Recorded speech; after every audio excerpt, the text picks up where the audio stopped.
მართლა ვისურვებდი, რომ დილის გადაცემები იყოს ბევრად უფრო მსუბუქი, ამისთვის მართლა ევროპაში უნდა ვიცხოვროთ. უნდა მივახციოთ იმას, სხვა თემებზე ვილაპარაკოთ, კულტურაზე მაგალითად. დავიწყოთ ამ საკმაოდ რთული საკითხიდან. ეხლა გასაგებ მე იცით რომ რაღაც ამ ბრძოლიდან მოვდივარ, რომელიც ეხებოდა ადამიანის უფლებებს თავის დროზე ბევრი წლის წინ უკვე. ეს დაცინვა, ეს შემადგენლობა, ეს ეგრეთ წოდებული კომისია, რომელიც არის შექმნილი, დაცინვა პირიქით იმ ბრძოლის და იმ ხალხის, რომელიც აზარავდა წინა ხელისუფლების დროს, იმიტომ რომ მას არაფერი მსგავსი ახლოს არ არის რეალურ ან სამართლიანობასთან, ან გამკლავებასთან, ან ბოდიშის მოხდასთან, ან სიმართლის დადგენასთან. არაფერი. ეს არის პარტიული ორგანო, პარტიული ოცნების შემადგენლობით, რომელსაც აქვს ორი ამოცანა. ერთი შურის ძიება და მეორე ყურადღების გადატანა. გარკვეული სპექტაკლის მოწყობა იმისთვის, რომ რაც არის არა მარტო პოლიტიკური კრიზისი, რაც არის უსერიოზულესი ქვეყანა ჩიხში არის შესული. მხარდამჭერები არ აკვავს, მეგობრები არ აკვავს, ფაქტობრივად გზაგასაყარზე ვართ კი არა და რბილი ოკუპაციის ქვეშ ვართ რა, როგორც პოლიტიკურად რო ვთქვა. მიუხედავად იმისა, რომ წარეა ფაქტობრივად ადგილზე, მაგრამ მეორე მხრივ თუნდაც ის, რასაც უნდა აკეთებდეს ქართული ოცნება, მისი ამბიციის ფონზე რომ მოიპარა არჩევნები, სხვა არაფერს არ აკეთებს. 4 თვე არის კი არა და რამდენი გადის, რაც მხოლოდ ისინი არიან ხელისუფლებაში, არც ერთი საკითხებზე არც ერთი კანონი არ მიიღეთ. ხომ და დაუფიქრდეთ არა. მიიღეს რამდენიმე კანონი, ყველაფერი რეპრესიებთან დაკავშირებით. ძირითადად რა კანონებს იღებენ და სხვა ესე თქვათ ადამიანზე მორგებული მართლა მათთვის სასარგებლო კანონები ნამდვილად არ მივიყვეთ. აი ამ კომისიაზეც რომ მიმსჯელოთ, ესე თქვათ რისთვის შეიქმნა, ხო? მე მინდოდა ჩემს მისასალმებელ ტექსტში უფრო სიღრმისეულად გამეშალა ეს ყველაფერი, მაგრამ მოვიტოვე თქვენთან სასაუბრად ეს თემა. მთელი აი ეს 12 წელი ქართული ოცნების ღერძი, ესე თქვათ პოლიტიკური, რაზეც ისინი იდგნენ, იმიტომ რომ იდეოლოგიით შექმნილი პარტია ეს არ არის. ქართული ოცნება იყო ნაციონალური მოძრაობა, ხო? და სისხლიანი 9 წელი და ასე შემდეგ ის ნარატივი, რომელიც ჩვენამდე ხნის განმავლობაში გვესმოდა. რაღაცნაირად ბოლო პერიოდში თითქოს მინელდა აი ეს მგელი მოდის თემა, ანუ ნაციონალური მოძრაობისადმი აი ეს რაღაცნაირი შიში მკვეთრი, რომელიც ამ 12 წლის განმავლობაში გაამძაფრა ქართულმა ოცნებამ ამ შემთხვევაში რაღაცნაირად მინელებულია და გაწყალებულია, მოდით ასე ვიტყვი. ხომ არ არის ეს კომისია ზუსტად იმისთვის შექმნილი, რომ რაღაცნაირად ეს ნარატივი დააბრუნონ ამ შემთხვევაში, იმიტომ რომ მათ სხვა სალაპარაკო არაფერი არ გააჩნიათ, ხო? ანუ არ აქვთ პოლიტიკური დღის წესრიგი, მოდი ასე ვიტყვი, იმიტომ რომ პოლიტიკური დღის წესრიგს დღეს ქმნის აშკარად ხალხი. სამწუხაროდ არა პოლიტიკო ოპოზიციური პარტიები ამ შემთხვევაში, არამედ ხალხი. ამაზეც ვისაუბრებთ ჩვენ თქვენთან ერთად აუცილებლად. აი რისთვის არის კონკრეტულად შექმნილი ეს კომისია? კომისიის არსი არის ორი. ერთი ცალსახად სანახაობის შექმნა. ხალხის დაფიქრება, საუბარი, რაღაცა შემოტანა სადილზე გასარჩევა საკითხებისა, რომელიც არ შეეხება იმას, რაც ხდება გარეთ და რეალობაში. ეს ერთი, ანუ გარეთ და რეალობაში რაც ხდება, ადამიანები ამას გრძნობენ, მაგრამ იმ პროპაგანდისტული ტელევიზიების მეშვეობით, რომლებიც აშუქებენ ამ რაღაცა საბჭოს შეხვედრებს და სხდომებს, ისინი ცდილობენ, რომ დაიკავონ სივრცე, სადაც ადამიანები გაიაზრებენ, რომ ერთი რა მდგომარეობაშია ქვეყანა და მეორე რა მდგომარეობაში არიან საქართველოს ოჯახები, საქართველოს მოქალაქეები. ცოტა ხნის წინ, როდესაც დავინახეთ ეგ რა მოხდა გურიაში და დავინახეთ შევამოწმეთ მორიგჯერ რა დღეშია ჩვენი სახელმწიფო სამსახურები, ხო? ასევე ყოველდღიურად ადამიანები ხედავენ რა ხდება ქუჩაში. როგორ რთულდება საქართველოში ეკონომიკური ცხოვრება. ჩვენ ძაფრად დავინახეთ სხვა შორის და შევეჩეხეთ სოციალურ პრობლემებს, რომელიც არის რეგიონებში, ხო? ანუ უფრო თვალსაჩინო იყო ეს ყველაფერი გურის სტიქიის, ესე ვთქვათ, შედეგად, როდესაც კამერები შედიოდნენ ამ ოჯახებში. სანახაობა თქვით თქვენ და ფიქრობთ თუ არა, რომ ასე ცალკარში თამაშით სანახაობა შექმნიან, იმიტომ რომ სანახაობას მაინც ორი მხარე ჭირდება ხოლმე. და სწორედ მაგიტო არის ბადრი ჯაფარიძე და მამუკა ხაზარაძე დაუშვათ მაგალითად დაბარებული დღეს, ანუ ისინი რომ გამოცხადდნენ, მე არ ვიცი მიდიან თუ არა რა გადაწყვეტილება მიიღეს, მაგრამ რომ გამოცხადდეს სანახაობა ცალსახად შეიქმნება. მაგრამ თუ არავინ არ მივიდა, რასაც უმრავლესობა დეკლარირებს, რომ ისინი არ ჩაერთვებიან ამ პროცესში, მაშინ იქნება თუ არა სანახაობა თუ ჩავარდება უბრალოდ.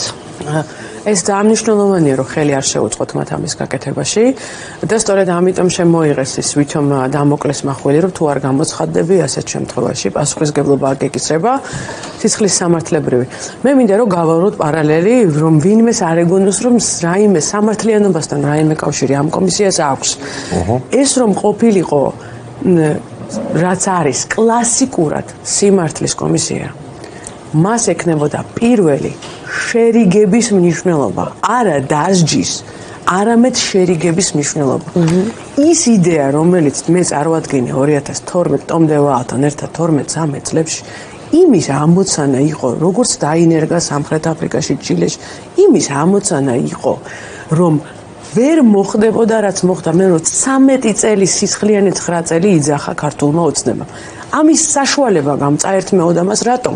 იმიტომ რომ თავიდანვე გაიყოფოდა აი დანაშაულები და შემდეგ საზოგადოებრივი შერიგება, ბოდიში და ერთობა.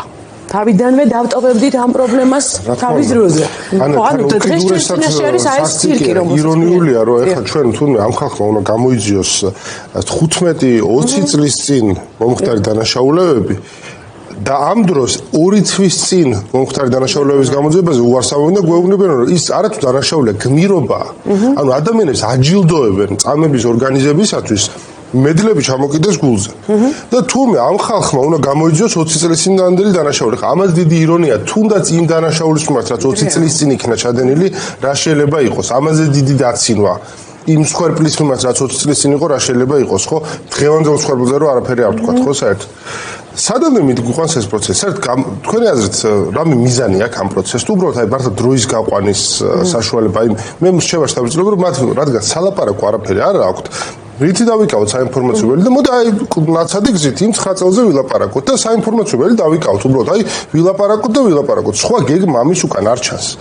ამის უკან არ ჩანს, რომ აი ეს არის რაღაცა სტრუქტურა, რაც მიგვიყვანს თქვათ გამოსავლამდე თქვათ, ხო? აი განმუხტვამდე სიტუაციის თქვენ ხედავთ ასე? ცალსახად ეგრეა. ყველაზე ნათელი მაგალითი აქ არის ის მოსამართლეები, რომლებიც დღესაც ჩვეულებრივად აგრძელებენ იყვნენ რეპრესიის იარაღები და სწორედ მათი მეშვეობით არიან ეს 60 პოლიტპატიმარი ციხეში, მათი მეშვეობით არის აი ამ ჯარიმების შეფარდება ადამიანისთვის, მათი მეშვეობით არის ყველა იმ უბედური კანონის აღსრულება, რომელიც ოცნებამ მიიღო. მეგობრებო, ეს იგივე ხალხია. რაღაცა შემადგენლობა გამოჩეკა იმ სისტემამ და ახლიდან დანიშნა კი ბატონო ვიღაცა ახალ დანიშნული მოსამართლეები, მაგრამ ისინი იმავე სისტემის შვილები არიან.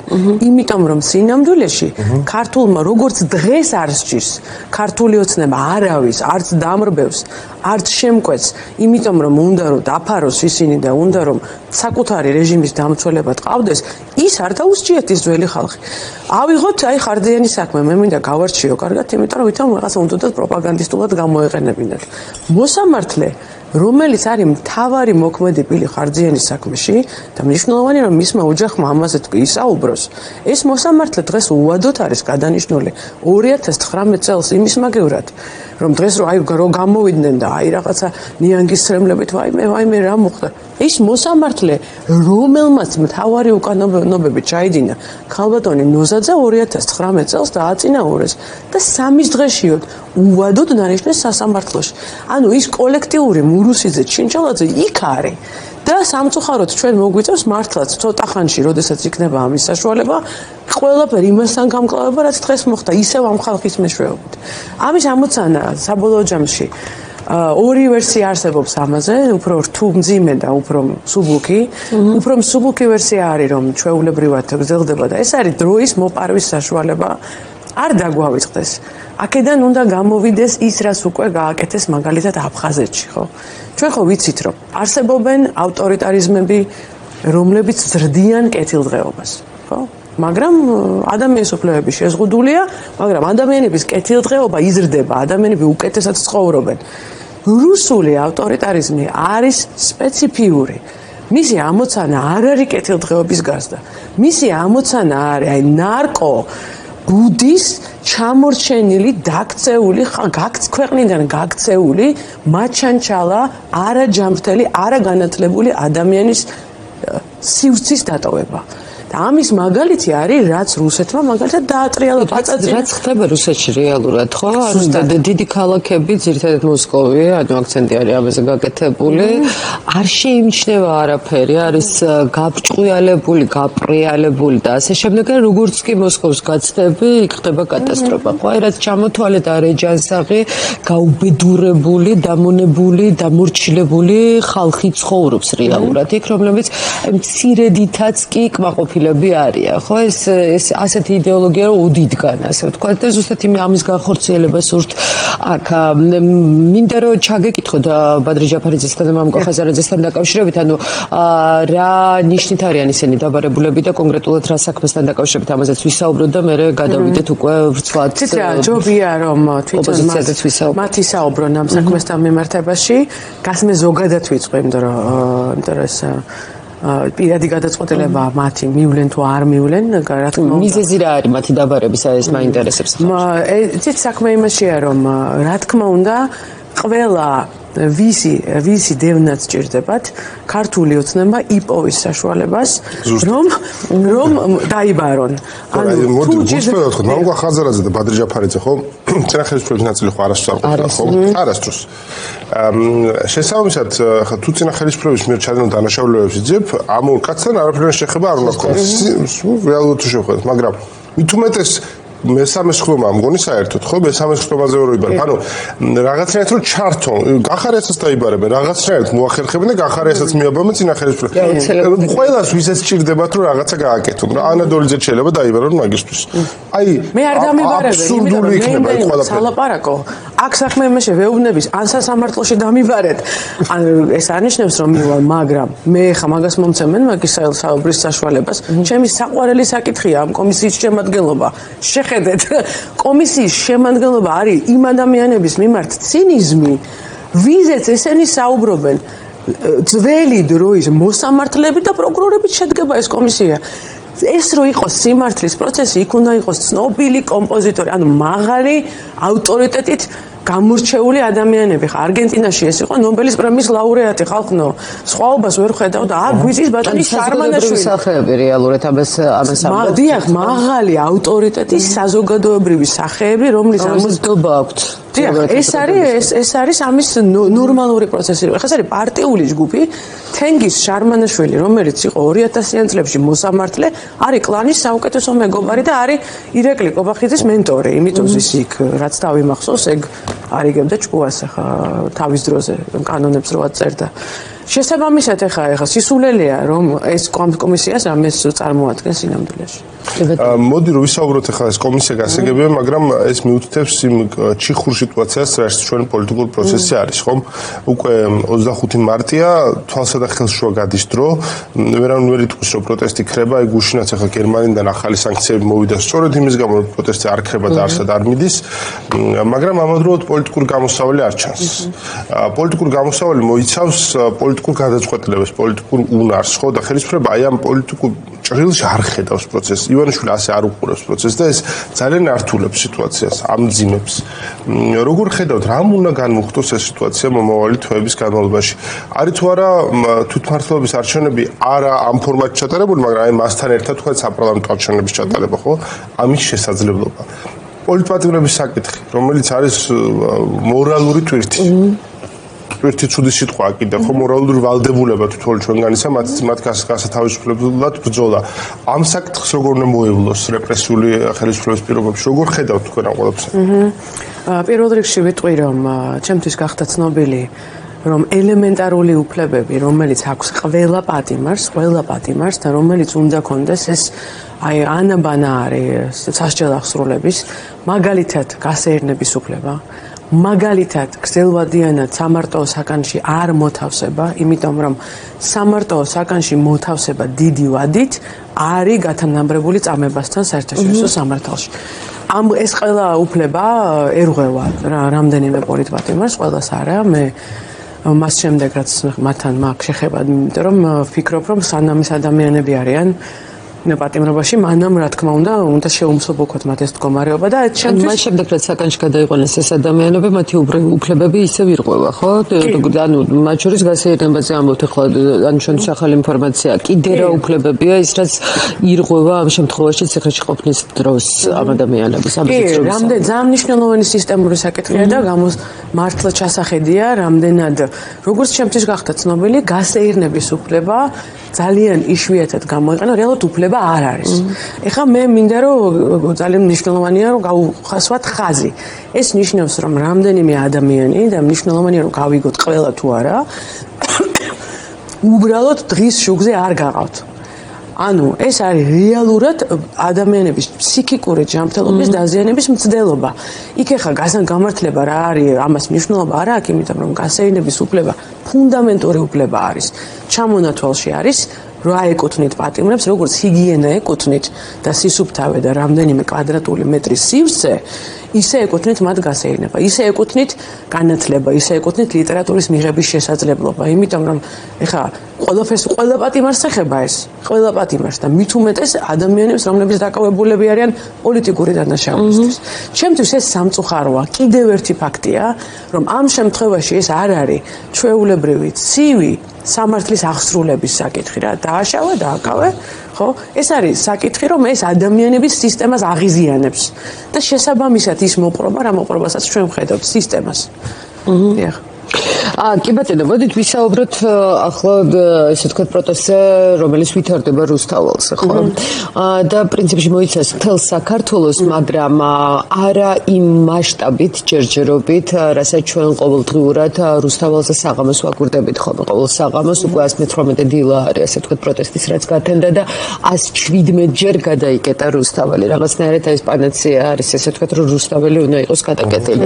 ეს აღელვებს სხვა შორის ქართულ ოცნებას ძალიან აღალვებს და ჩვენ ვხედავთ ესე ვთქვათ პერიოდული რეიდები ხდება ხოლმე რომ მაინც ეს დაშინების მექანიზმი რაღაცნაირად აამუშაო ხო იმიტომ რომ ვერ დააშინეს ჯარიმებით მაგალითად რუსთაველი მაინც იკეტება ვერ დააშინეს დაკავებებით დარბევებით და ასე შემდეგ ხო რა ფორმებში შეიძლება გადაიზარდოს ეს ყველაფერი ჩვენ მაგალითად ველოდებით ახლა 31 მარტს სადაც ოპოზიცია აანონსებს რომ თითქოს ახალი სიცოცხლე უნდა შეიძინოს პროტესტმა თუ ხართ ჩართული ამ პროცესში და თუ გაქვთ ინფორმაცია, რაში შეიძლება ტრანსფორმირდეს ეს ყველაფერი, იმიტომ რომ გაზაფხული მოვიდა, იქ გვესმის კიდევაც ხოლმე რუსთაველზე, დადგა ხალხის გაზაფხული და ეს ხალხის გაზაფხული რაში შეიძლება რომ გადაითარგმნოს და რას უნდა ველოდოთ ამ შემთხვევაში. ორი დღეა ჩაკითხვით ვარ დაკავებული ჩვენ სტუმრებთან და დიდად დეტალებს ჯერ არასაჯაროებად, მაგრამ მაქსიმალურად აი რაც შეიძლება რომ ვთქვათ, იქნებ გითხრათ თქვენს თუ გაქვთ რა თქმა უნდა ინფორმაცია. კი ბატონო, მეც მივიჩნევ რომ მნიშვნელოვანია რუსთაველის გადაკეტვასთან ერთად მნიშვნელოვანია პერიოდულად დიდი მიტინგების, ეგრეთ წოდებული საჩვენებელი მიტინგების, სადემონსტრაციო მიტინგების ორგანიზება 31 მარტი ასეთი იქნება. მე ამ შემთხვევაში ვარ ამ პროცესის მხარდამჭერი, საორგანიზაციო ჯგუფში ჩართული არა ვარ. კოალიციიდან წარმოდგენილია პარტია ლელო ამ პროცესში. შესაბამისად და ეს სულ ახლა იგეგმება, ანუ ახლა მიმდინარეობს ეს პროცესი, შესაბამისად, როდესაც იქნება სიახლეები, ის მომჟღავნდება თავის დროზე, იმიტომ რომ თან ისიც უნდა გავაკეთოთ, რომ ხელი ამ ყველაფერში არ შეგვიშალონ. თუ წინასწარ ვიტყვით გეგმებს, წინაღობა მეტი შეიქმნება მეორე მხრიდან.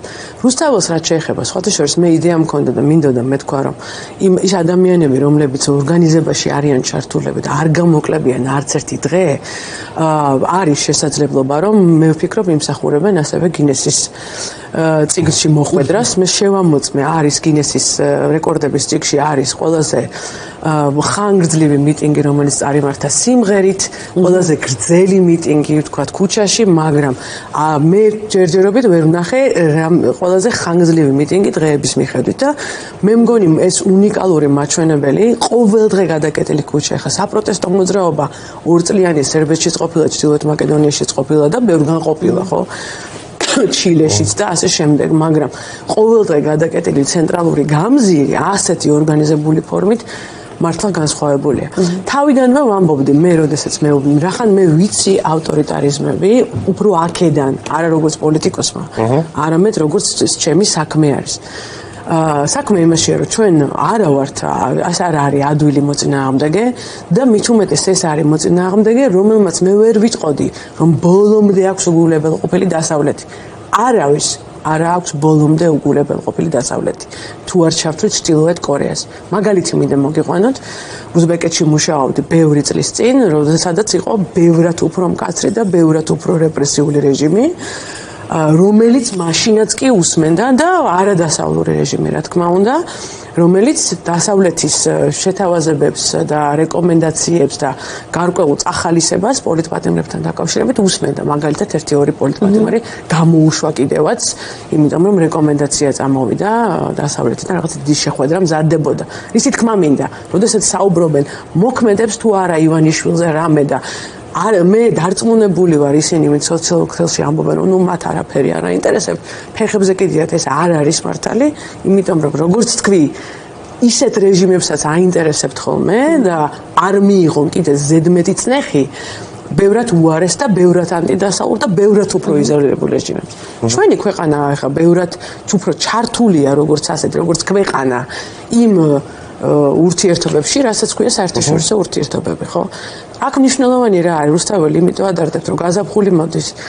ქვეყანაში არ იქმნება არავითარი ეკონომიკური დოვლათი, ორ კაპიკს ჩვენი მოსახლეობა იღებს ტურიზმისგან და ხალხი ელოდება ზაფხულის ტურიზმს, ხო? ესე ცხოვრობთ ჩვენ სამწუხაროდ ქართული ოცნების პირობებში, აქ არაფერი დოვლას სიკეთე არ იქმნება.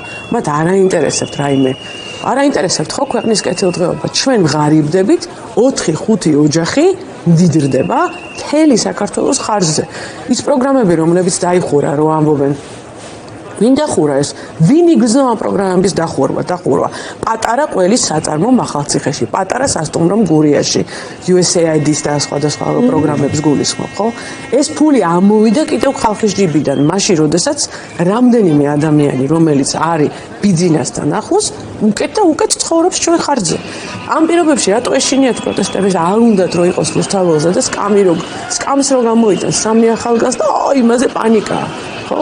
იმიტომ რომ ეს თუ ესე გაგრძელდება, ტურისტი, რომელიც ჩამოდის საქართველოს, ყოველთვის დასავლური ტურიზმი არ იქნება.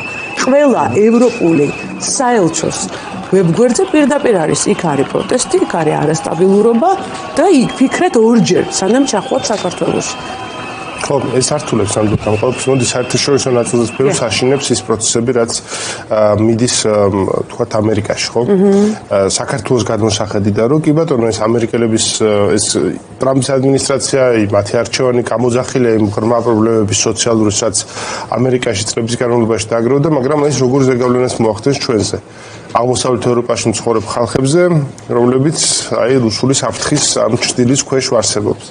როგორ ხედავთ, არის ეს შიშები რეალისტური და რა უნდა გააკეთოს ამ დროს ქართულმა პოლიტიკურმა კლასმა, რომ მოახერხოთ საკუთარი მხარდაჭერის შენარჩუნება დასავლურ დედაქალაქებში. ევროპაში ეს ნაკლებად საშიშია, თუმცა არც ამერიკაში არის საშიშია, რამდენად ჩვენ მოხვდებით ვარო მათ რადარში, ვიქნებით რომ საკმარისად მნიშვნელოვნები. აი ამ ოკეანის გადაღმა გადმოსახედიდან, რაც ძალიან შორეული გადმოსახედია უნდა ვაღიაროთ. ძალიან სერიოზული საკითხია და მე ხაზი მინდა გაუსვა, რომ ეხლა ერთია, როდესაც საუბრობს ანალიტიკოსი და მეორეა, როდესაც საუბრობს ქართველი პოლიტიკოსი. ქართველი პოლიტიკოსიდან, ჩემი გადმოსახედიდან ჩვენ ყველაფერი, ჩვენთვის არ არის მნიშვნელოვანი, ხა ამერიკის შიგნით რა პროცესებია.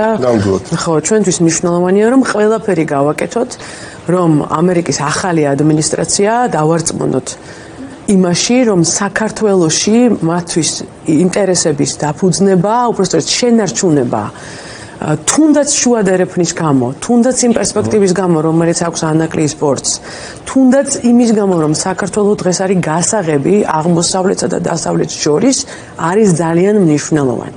და ამისთვის ყველაფერი უნდა გავაკეთოთ, რაც შეგვიძლია. მე ხა ძალიან მნიშვნელოვანი როლი აქვს ამ შემთხვევაში ჩვენს დიასპორას და მინდა გამოვიყენო ეს შესაძლებლობა, რომ მაქსიმალურად მოუწოდო დიასპორას, რომ იმუშაოს თვითონ, ჩვენ მუშაობთ, მე მუშაობ დიასპორასთან ჩვენი შესაძლებლობის ფარგლებში, იმიტომ რომ ჩვენი ხმა ამ მხრივ მინახავს ჩემი ამერიკაში ცხოვრების განმავლობაში მინახავს როგორი მობილიზებულია და რა ძლიერია ისრაელი, რომლისგანაც ჩვენ უნდა ვისწავლოთ, ხო?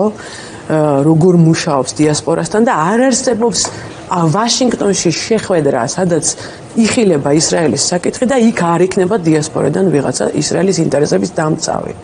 ეს ჩვენთვის ძალიან მნიშვნელოვანია ეს მაგალითი. ამიტომ ამერიკის ადმინისტრაციასთან მუშაობა მნიშვნელოვანია. ასევე მნიშვნელოვანია გამოყენება იმ ევროპული ქვეყნებისა და მათ ჩვენი პარტნიორებისა, რომლებმაც ძალიან კარგად ჩვენნაირად იციან რუსული საფრთხე რა არის. მე გუშინ შეხვედრა მქონდა ჰოლანდიის სოციალ-დემოკრატებთან, ამ მომრჩევლებთან, პარტნიორ ორგანიზაციასთან. იქაც კი ნიდერლანდელი მოქალაქეები ხო კითხულობენ შეხვედრაზე, რომ კი მაგრამ მართლა საფრთხეა რუსეთი? იმიტომ რომ ნიდერლანდები ხო არ არის რუსეთთან საზღვარზე, არიან ნატოს აქტიური წევრი. მათ აქვთ განცდილის არ არის რუსეთისგან ეს თვითმფრინავი რო ჩამოუგდეს თუ გემახსოვრებად, მაგრამ ისეთ უშუალო საფრთხე მათ არასოდეს რუსეთისგან არ ქონიათ. ყოველთვის ჩვენ გვჭირდება და ეს არის პოლიტიკური სპექტრის როლი, რაც ჩვენ შეგვიძლია, რომ ის განწყობა, რომელიც ჩემი აზრით თან ძალიან მნიშვნელოვანი რო ითქვას, ყოველთვის იარსებებს. ნახეთ რა ვერ შეძლო ივანიშვილმა, რაც მათ გააკეთეს სერბეთში ევროპაში, ევროკავშირში გაწევრიანების მხარდაჭერა იყო 70%-ში რამდენიმე წლის წინ და ვუჩიჩმა წლების განმავლობაში ტელევიზიების მობილიზებით 30%-მდე ჩამოიყვანა. მე რო ველაპარაკები ხო, ჩემს სერბ კოლეგებს, ისინი ამას ამბობენ, რომ იქ თვითონ ევროკავშირში შესვლის პერსპექტივაზე საუბრისგან მოახერხა ზუსტად ჰიბრიდულმა მმართველმა, რომ ეს მხარდაჭერა ჩამოიყვანა. ივანიშვილმა მეგობრებო 5 ტელევიზია ემსახურება მათ. 5 ტელევიზიას ამუშავებს წლების განმავლობაში და ამ ციფრებს ვერაფერს ვერ უშვება. ამიტომ ამ ხრივ მე მიუხედავად იმისა, რომ არის სკეპტიციზმი, ხალხი წავა აი მიუხედავად ამისა და რომელზეც მე შემიძლია გავუმკლავდე არგუმენტებით, მე მაქვს ასეთი განწყობა, ეს სენტიმენტი არსად არ წავა, შეიძლება ავიდეს. უფრო იმედგაცრუებულები ვიყოთ, უფრო ქვევით ვიყოთ, უფრო ოპტიმისტურები. რატო? იმიტომ რომ არის გრძელვადიანი დაპირისპირება და არის ბრძოლები. ხო? თითოეული ბრძოლის შედეგად ან შეიძლება ნაკლები იმედი გქონდეს, ან შეიძლება მეტი იმედი გქონდეს.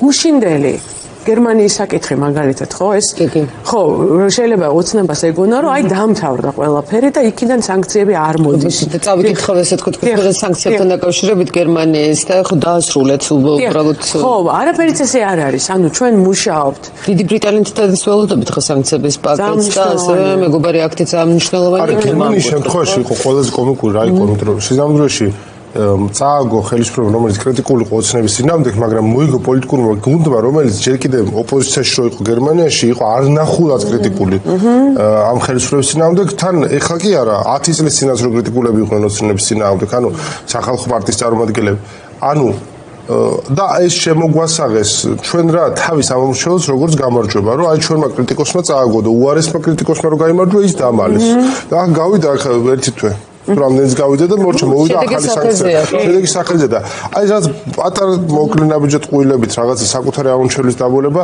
ალბათ მართლა ეს თანამედროვე ავტორიტარების თავარი ინსტინქტი არის, არ არის ეს მხოლოდ ქართული ამბავი, მაგრამ ნუ ამასაც ექნება ალბათ რაღაცა ვადა როცა ამოიწურება ხო ეს რესურსი და დასრულდება ეს მუდმივი ტყუილის მანქანა. კი, აქ ამისთვის არის ძალიან მნიშვნელოვანი ჩვენი მუშაობა ამ პროპაგანდასთან, რომ აი არ მივცეთ საშუალება, რომ ჩვენი ეგრეთ წოდებული პრემიერი გადაიქცეს აბონ ციციაშვილად, ცნობილ რაღაცა გეოპოლიტიკურ მიმომხილველად. ამას ცდილობენ. ყოველდღე ქალაქის მერი რომელიც ელემენტარულ პრობლემებს ვერ ართმევს თავს, როგორ შეიძლება არაპიკის საათში ქალაქის, დედაქალაქის ტრანსპორტი იყოს გადატვირთული კიდე ხალხნო, კაცი ამდენი წელია მერია. ანუ ელემენტარული ნაგვის მანქანების ახლა რაზე ვლაპარაკობთ, მაგრამ ყველა დედაქალაქში, ყველა ნორმალურ ქალაქში დღის განმავლობაში 3-ზე, 4-ზე, 5-ზე რა უნდა გაიტანო ნაგავი. ეს ამას რა ის უნდა, რა ქვია, დისერტაციის დაცვა უნდა, ხო? და ქალაქის მერი, რომელიც ელემენტარულ უსაფრთხოების პრობლემებს ვერ აგვარებს, ხო? რამდენი ბავშვი უნდა დაიღუპოს საჯარო სივრცეში, რომ გააკეთოს ისეთი უსაფრთხოების აუდიტი ამ პარკების და ემების. ამ პირობებში გამოდის და გველაპარაკება იქ ვაშინგტონში, ოვალურ ოფისში რა ხდება.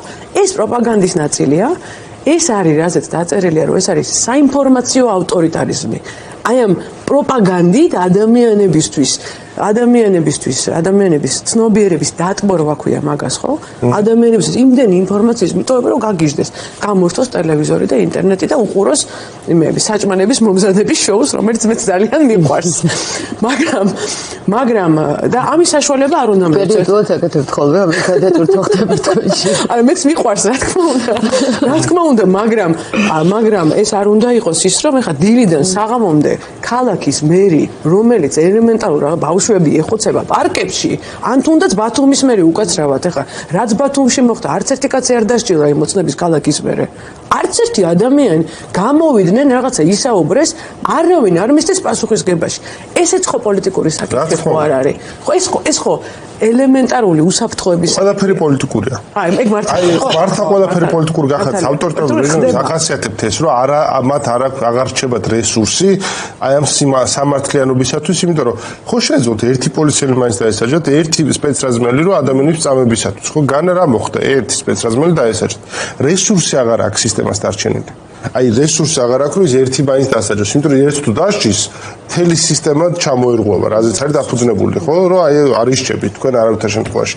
ამ ეტაპამდევად ეს ძალიან საშიში ეტაპია ავტორიტარული რეჟიმების ცხოვრებაში. კი, ანუ შეფასეთ თუ გინდათ ბოლოსკენ მივდივართ უნდა დაგემშვიდობოთ და მე გნებავთ რამის თქვა დამატებად. არა, დიდი მადლობა მინდა მოგიხადოთ. მე ვფიქრობ, რომ რა თქმა უნდა, თუ შევხედავთ ბალკანეთს, ხო, ყოველთვის მნიშვნელოვანია რომ გავავლოთ, შევხედოთ იქ რა ხდება.